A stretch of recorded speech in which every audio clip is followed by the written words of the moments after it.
Hola, pues un gusto. El día de hoy nos trasladamos hasta Los Ángeles, California, y Antidogma pues tiene el honor y el gusto de platicar con Paula Huidobro, una cineasta mexicana que pues lleva muchos años acá trabajando en Los Ángeles.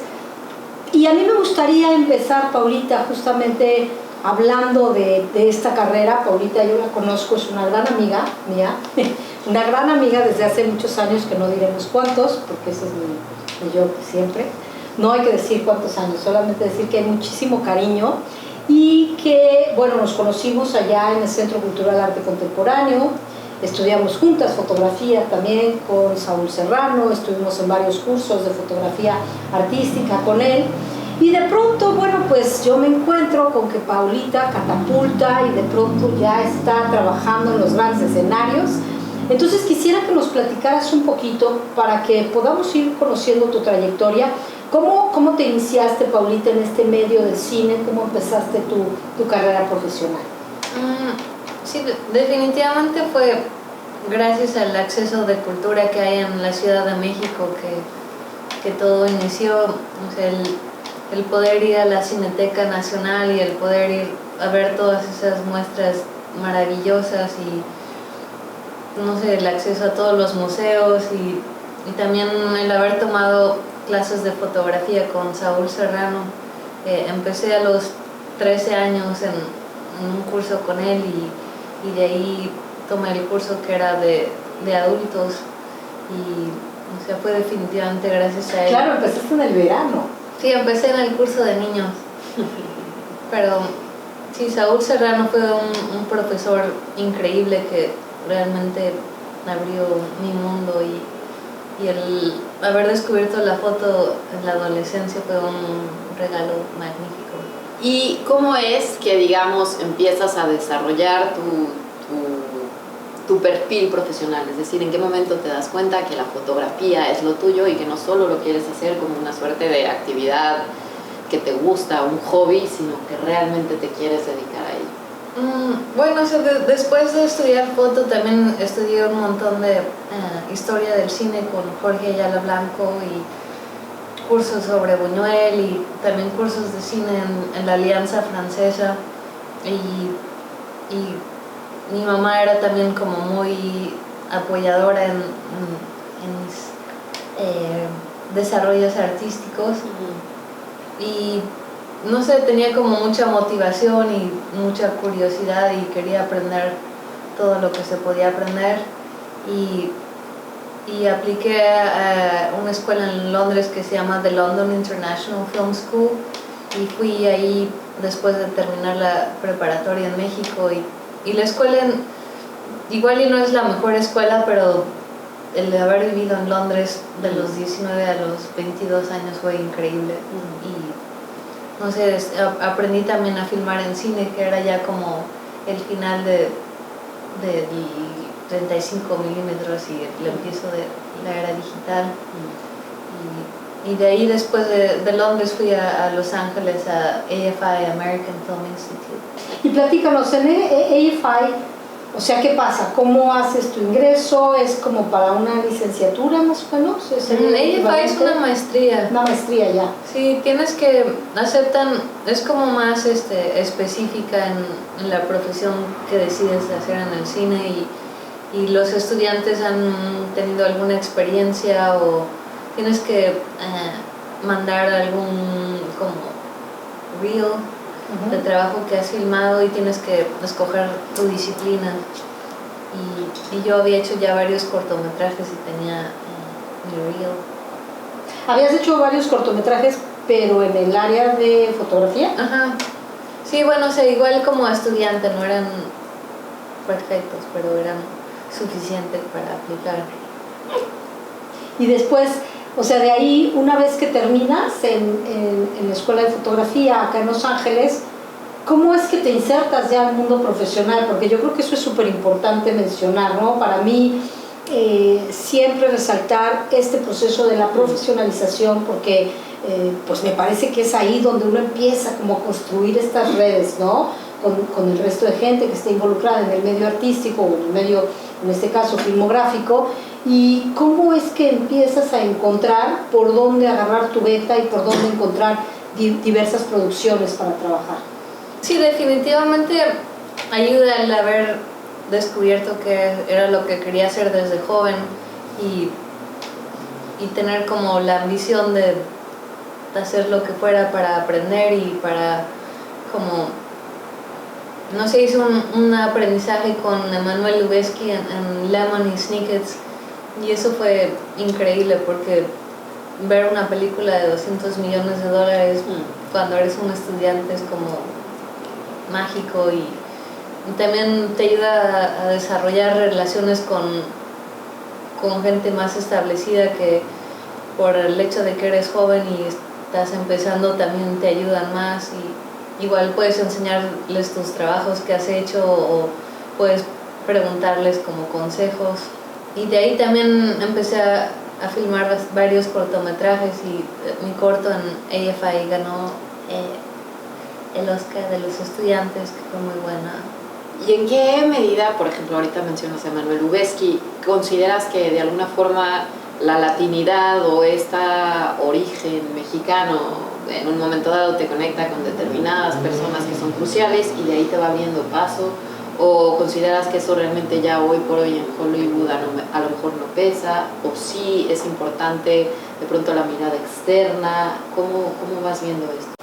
Sí, o sea, definitivamente hay mucha admiración por el cine mexicano y por, no sé, Chivo y Alejandro y todos ellos y no sé, yo creo que también ahora es una época en que es importante para el cine y para la televisión incorporar perspectivas que no son las típicas y definitivamente hay un interés en que haya más mujeres y en que haya más personas que no sean blancas o típicas, no quieren como que haya más diversidad y que haya más aportamiento de otras culturas. Oye, Paulita, y platícanos un poco cómo es la vida cotidiana de una persona que se dedica al cine, es decir, yo me imagino, ¿no?, que las personas que están en la actuación pues tienen una forma de trabajar, la gente que dirige otra, pero en este caso tú como directora de fotografía, ¿cómo te insertas en el cotidiano? Es decir, de pronto tienes una película o una serie en la que estás trabajando y tienes que llegar como en los mismos llamados que tiene el resto de la gente, o ¿cómo es como opera esto? Sí, eso definitivamente es diferente hacer una serie de televisión que una película.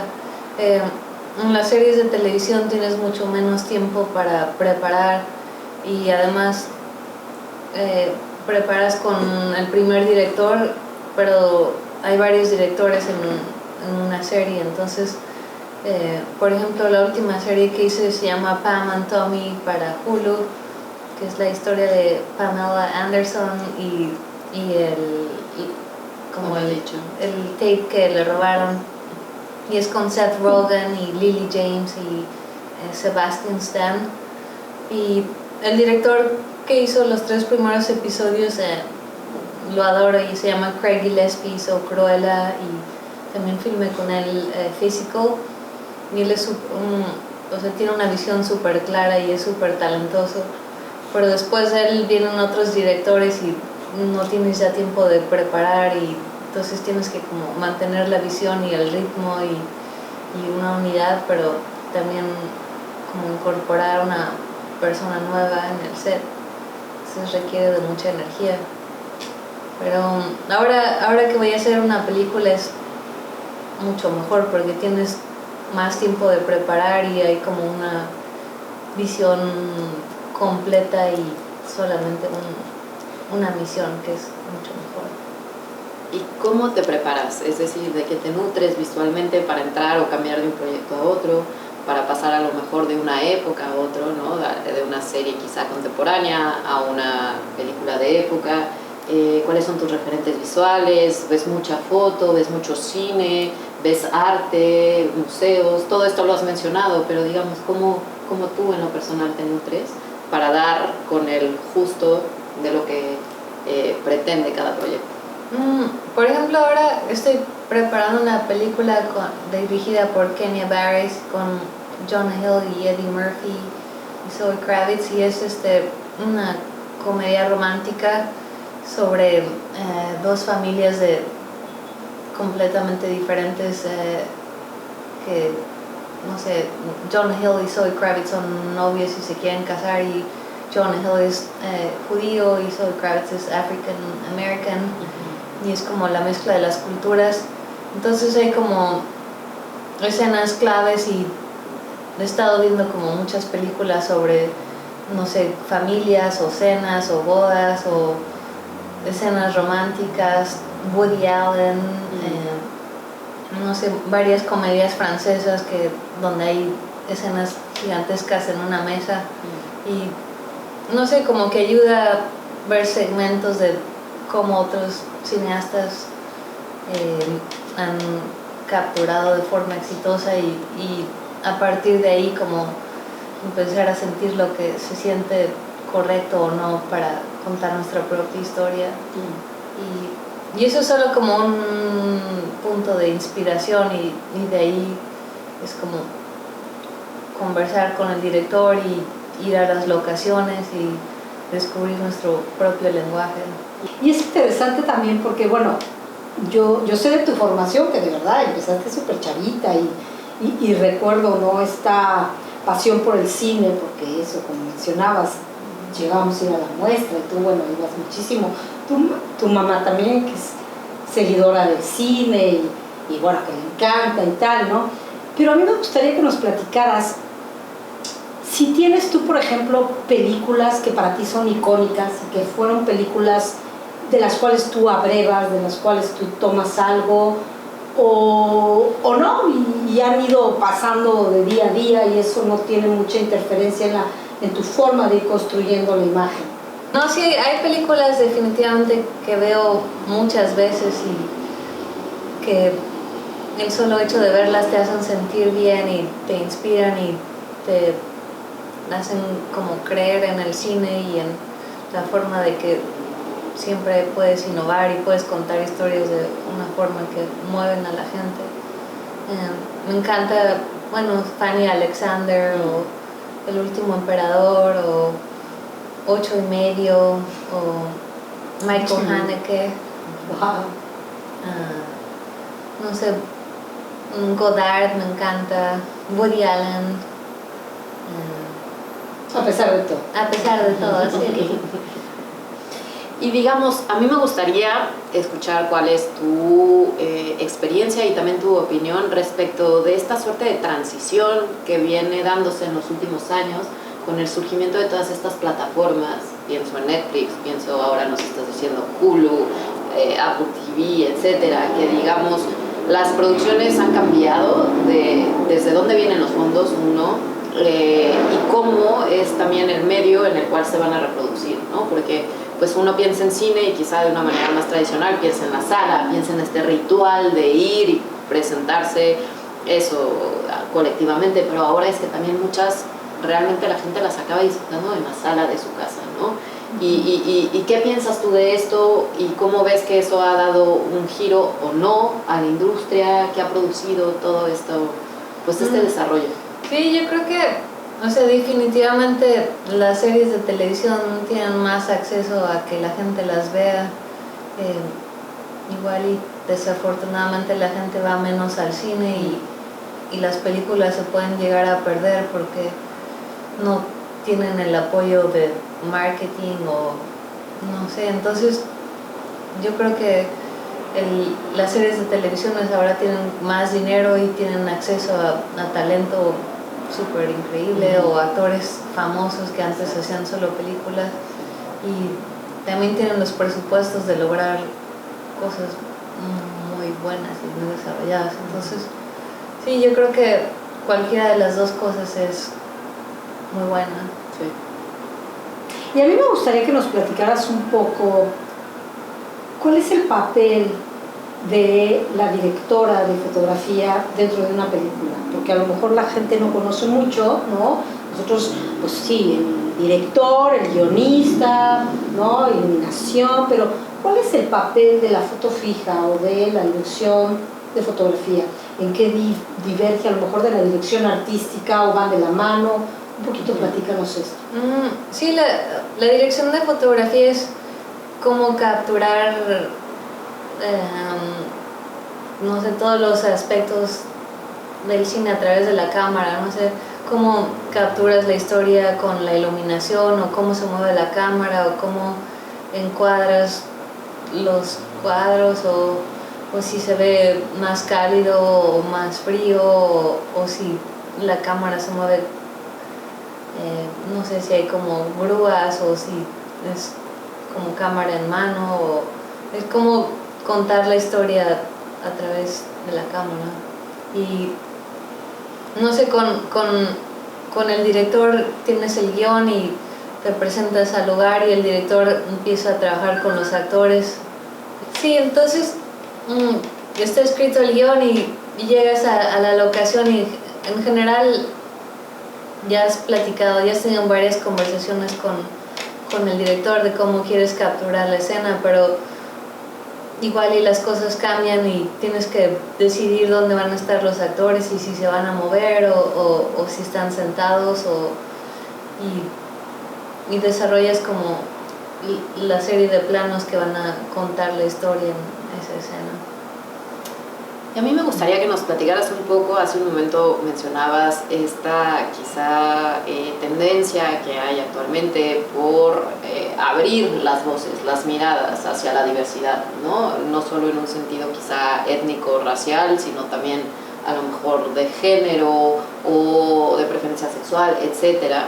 Y en ese sentido, ¿qué papel juega la estética en todo ello? ¿De qué manera la estética, que no va desvinculada de una ética y que pues quizá eso promueve ciertos valores y que a lo mejor nos demos cuenta, conecta y puede ayudar a mover conciencias y a abrir de pronto mentes hacia miradas más abiertas? No quiero ser tendenciosa, pero en lugar de promover prejuicios, al contrario, abrir y darnos cuenta que conectamos en tanto que humanos y más allá de eso, si bien es importante abrazar la diferencia, no estar viendo nada más que somos diferentes, sino en qué nos parecemos todos, ¿no? ¿Cómo ves tú? Sí, yo creo que es importante que haya historias sobre, no sé, sobre todas las culturas y no solamente se cuente la misma historia.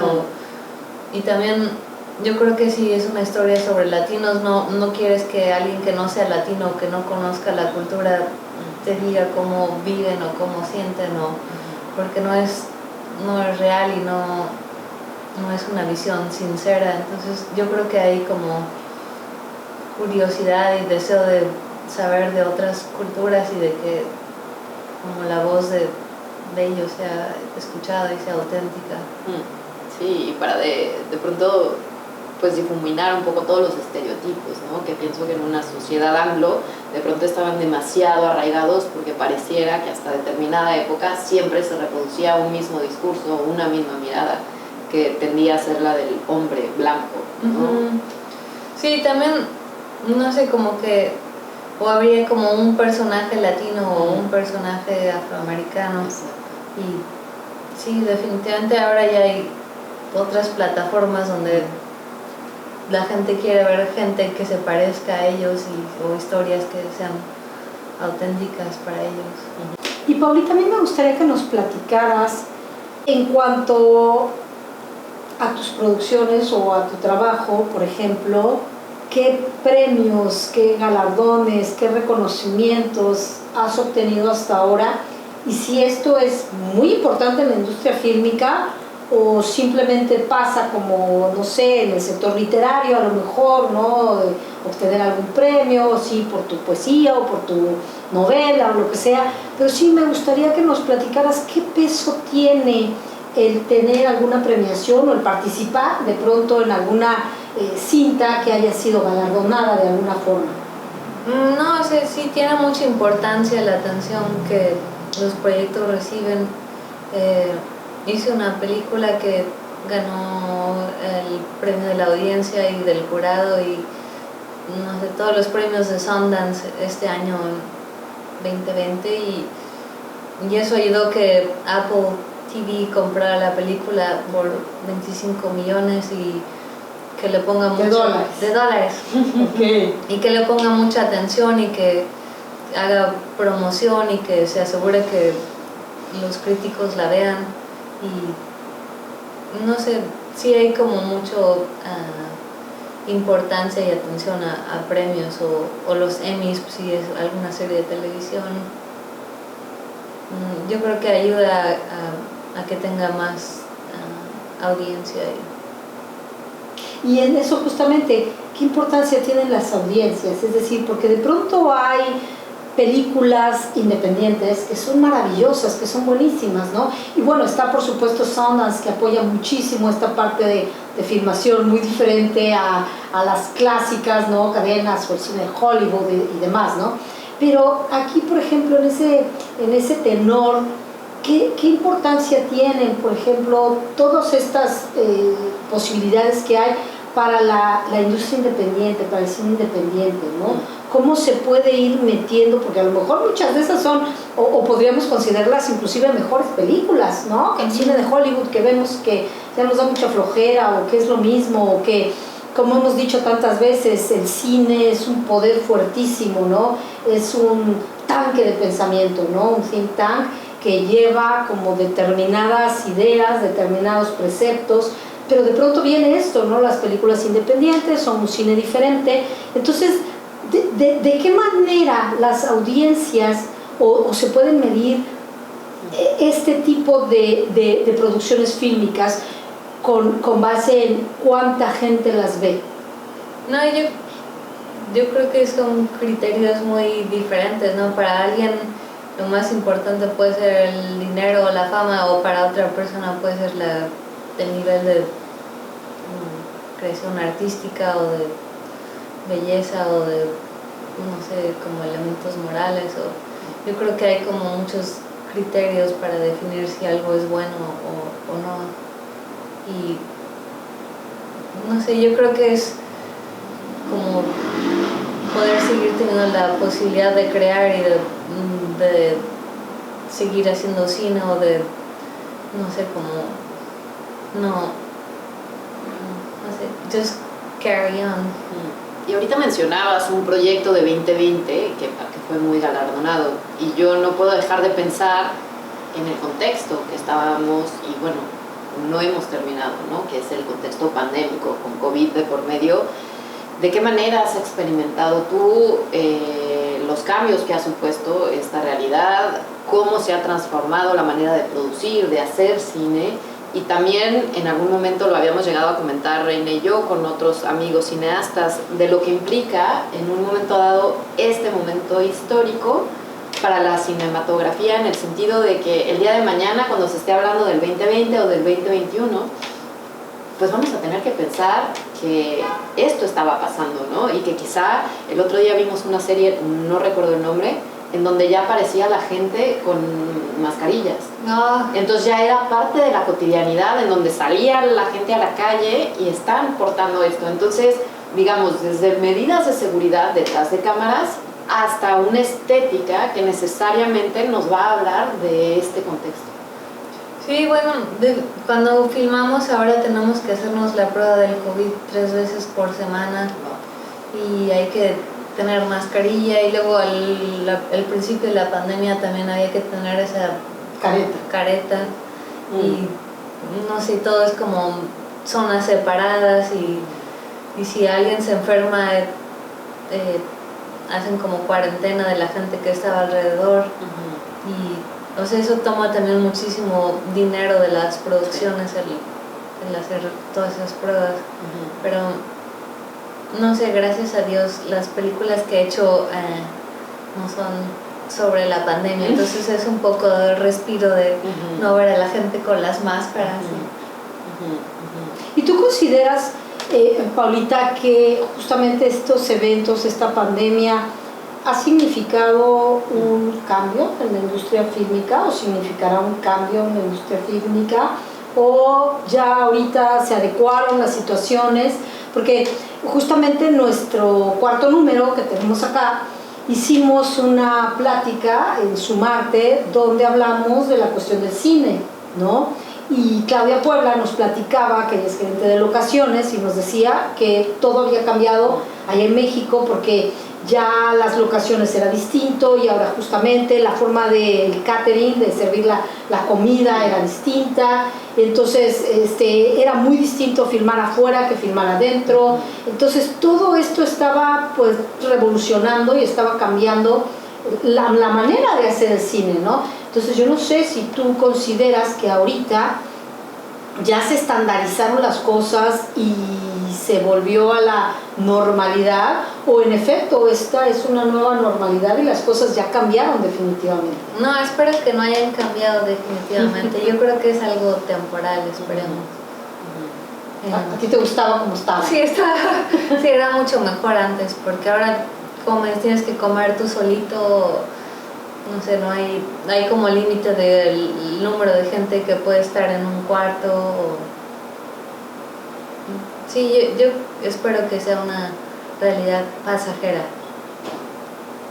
Y yo no puedo dejar de preguntar, porque es mucho una inquietud personal, ¿cómo encuentras, digamos, la paridad de género dentro de la industria? Y por esto me refiero, si bien ya hablamos de diversidad, ¿cómo están hoy por hoy las cosas en el sentido de esas personas que realmente son las que toman decisiones dentro del mundo del cine? ¿En qué medida son hombres y en qué medida son mujeres? Porque obviamente si hacemos un análisis de cuántos Óscares, por remitirnos a quizá el premio que más, ¿no?, del que más se habla, no necesariamente es el mejor a mi juicio y al juicio de muchos, pero los Óscares por regla general se entregaban a hombres en todo sentido. ¿Y por qué? Porque de pronto voltear a buscar directoras mujeres o guionistas mujeres, que quizá también en un momento dado sea más importante, ¿no? Quiénes escriben las historias y quiénes las cuentan.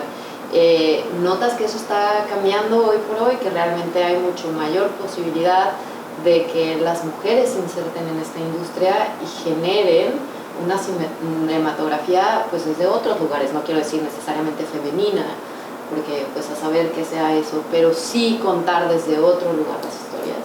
Sí, yo creo que definitivamente de cuando empecé hasta ahora, que tampoco es que sea tanto tiempo, he sentido mucho cambio como en una actitud consciente de considerar a más mujeres para roles que eran estereotípicamente masculinos. Y no sé, el trabajo de la directora de fotografía en general era de un hombre y la mayoría del equipo con el que yo trabajo, como el gaffer o el key grip, normalmente son hombres, y no sé, todavía eso no ha cambiado completamente y tienes que contratar a gente que no te vaya a sabotear o que esté abierta a trabajar con otro tipo de energía o de proceso.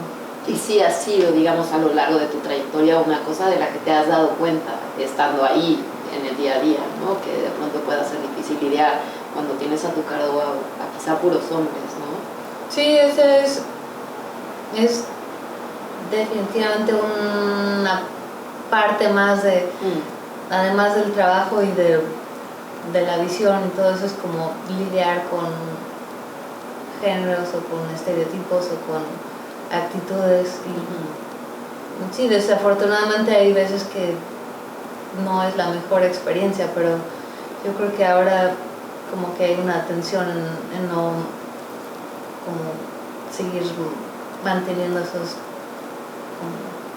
actitudes. Claro, claro.